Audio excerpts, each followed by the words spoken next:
If you keep getting disappointed by people, I want you to hear this. People always show you who they truly are. The question is not, will they ever change? The real question is, am I willing to see reality or not? Because people always show you who they are.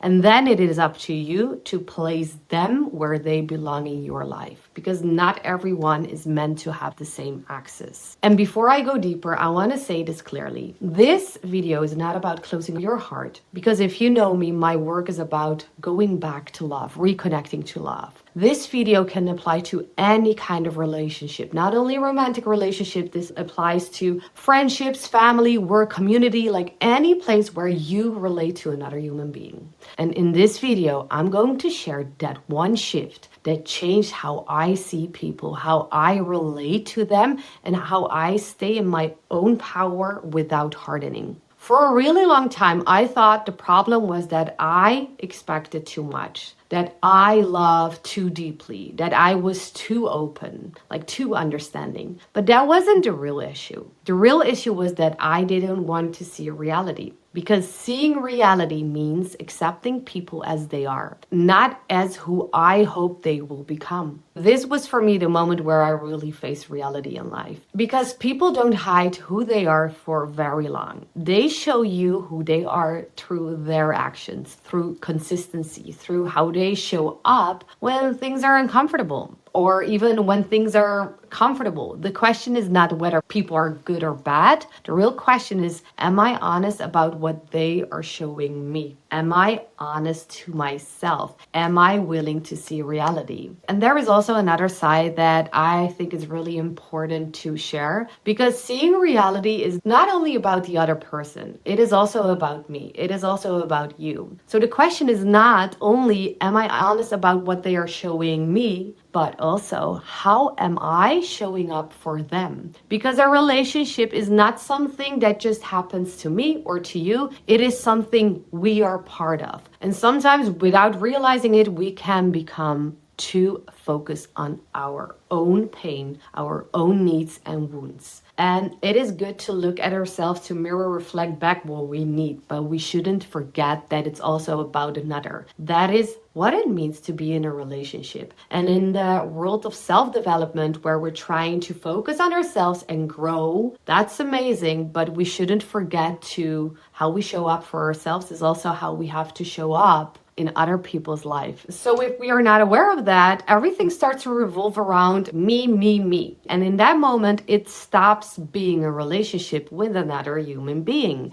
And it slowly becomes a relationship with ourselves, with someone who is standing in front of you. And my intention is not to blame anyone. And it is also not about abandoning yourself, but this is really about remembering this balance, to honor yourself and to keep seeing who you are to the other. And it's not like taking responsibility for their emotions, but it's about being honest about your part in the dynamic. That balance, my friend, that is everything. With that being said, now I can share this big shift that changed everything for me, because you cannot change anyone, my friend. A person can only change themselves. And yes, I really do believe that people can change. I'm an example of that. If you knew me years ago, I was so different. I changed because I wanted to change. I needed to change because I couldn't continue in my old way. I wanted it. And this is what took me a really long time to understand. Just because you can change doesn't mean someone else will. I've been guilty of wanting people in my life, but also wanting them to be different, to fit my growth, to fit my healing, to fit my vision. But that, my friend, is an unnecessary battle. It doesn't make you more loving. It really makes you just tired. And this perspective helped me to see people more clearly.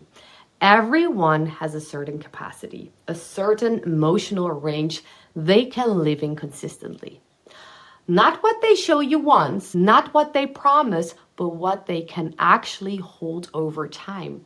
Some people can meet life and others only on a certain level. They might stretch for a moment when they feel scared to lose you or when there is some kind of pressure, but they will always return to what feels normal and safe to them. Not because they are bad, not because they don't care, but because that is their capacity. And my responsibility, your responsibility, is not to expand someone's capacity for them. My responsibility is to see it honestly and to place them accordingly in my life. So now I'm going to share a metaphor that really helped me to integrate all of this. I started to see my life as a house. My doors are open to everyone, but not everyone gets access to every room. Some people, they belong in the garden. I love to have conversations. I've been a backpacker in my life. I love to meet different people, cultures, and everything, but I meet them in the garden. Some people I invite to the living room. Some people are in the kitchen.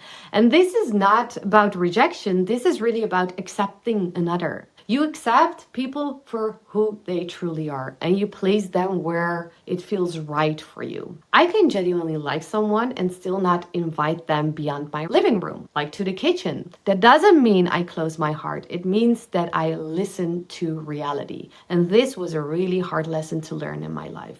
Because when you invite someone too close before they've shown their capacity to hold that space, you end up disappointed. Not because they lied, but because you didn't place them honestly. And I had a decision to make. Am I closing all doors? Am I closing off my heart? No, I'm not giving anyone the power of closing off my heart. It's about integrating this wisdom. And I decided to stay close to my heart, close to my center, to open all doors, but to place people accordingly based on reality. That was a huge lesson learned. It's not about closing off your heart to others, to life. It is about opening your heart, but have the discernment where to put people in your life. And I think this is so powerful because this shift helped me to stay calm, grounded, close to my heart without really closing myself. Because I believe that love without wisdom leads to self-abandonment, and wisdom without love leads to walls, closed doors.